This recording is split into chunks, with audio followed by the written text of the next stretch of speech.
us off, can you share a bit about your journey into burlesque and what pulled you towards this art form?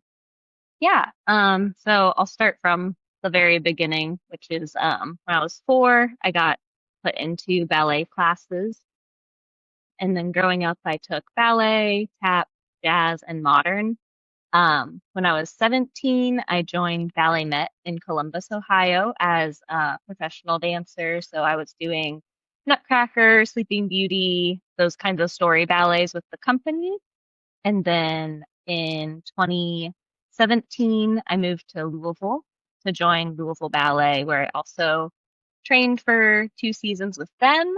And then unfortunately, that's kind of where my ballet career ended. I didn't have a company contract lined up anywhere. And so I decided to stay in Louisville, keep training. And then I did some auditions in 2020, but then everything shut down. And I honestly, for like a year, was like, oh, I guess like dance just isn't going to work out and stuff. I kind of was like trying to find a different path. But then I was working as a barista, and my friend Ophelia Filth, that's her burlesque name, uh, she was talking about a burlesque show, and I was like, oh, I've seen burlesque, and I always thought it was really cool.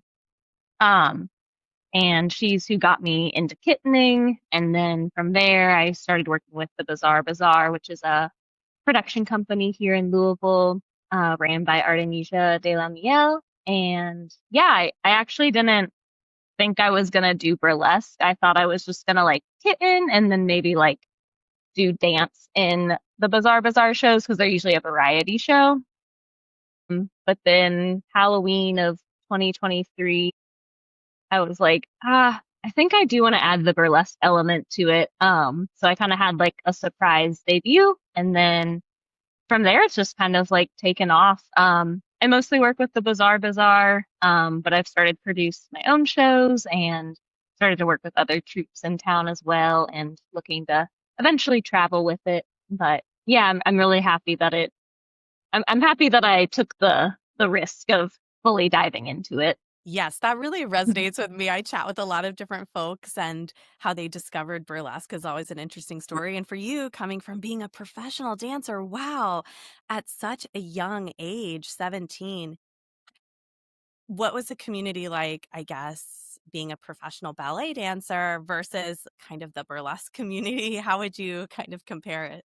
I mean, I think overall, I'd say the burlesque community is just like more often encouraging and like welcoming. I do think, unfortunately, in the ballet world, there is a lot of competition. And not that there isn't competition in the burlesque world, but it's kind of like people are competing with themselves more than they are for like solo spots and stuff like that. I know it's different with like burlesque competitions and stuff, but yeah, I would say that the burlesque community has been a lot more supportive and welcoming, especially as like a queer artist and stuff. I feel like I didn't get to explore that as much in the ballet world because it is very like binary. And as much as I love it, that was one thing I at the time didn't realize I was missing out on. But now being in the burlesque world and like getting that is really exciting for me.